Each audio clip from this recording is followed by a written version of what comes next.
ایک شخص تھا جو دنیا میں سب سے زیادہ نبی سے محبت کرتا تھا مگر اپنی پوری زندگی میں ایک بار بھی ملاقات نہ کر سکا۔ اس شخص کا نام اویس تھا جو یمن کے ایک چھوٹے سے گاؤں میں رہتا تھا۔ اویس غریب تھے مگر ان کے دل میں محبت کا ایک خزانہ تھا۔ ان کی والدہ کمزور تھیں اور چل پھر نہیں سکتی تھیں۔ ان کی والدہ کمزور تھیں اور چل پھر نہیں سکتی تھیں۔ اویس دن رات اپنی والدہ کی خدمت کرتے تھے۔ پھر ایک دن انہیں خبر ملی کہ مدینے میں اللہ کے رسول موجود ہیں۔ ہاں، ہم نے خود سنا ہے نبی مدینے میں ہے۔ اویس کے دل میں ایک ہی خواہش جاگ اٹھی، کاش میں نبی صلی اللہ علیہ وسلم کی زیارت کر سکوں۔ لیکن ایک مسئلہ تھا۔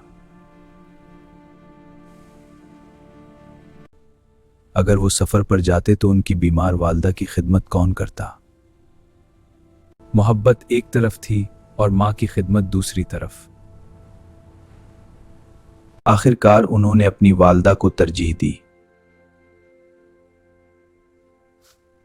وہ مدینہ نہ جا سکے لیکن ان کی قربانی آسمانوں میں قبول ہو گئی۔ وقت گزرتا رہا مگر اویس کی محبت کم نہ ہوئی۔ بعد میں صحابہ نے ان کے بارے میں سنا تو حیران رہ گئے۔ وہ یمن سے ایک نہایت حیرت انگیز شخص تھا۔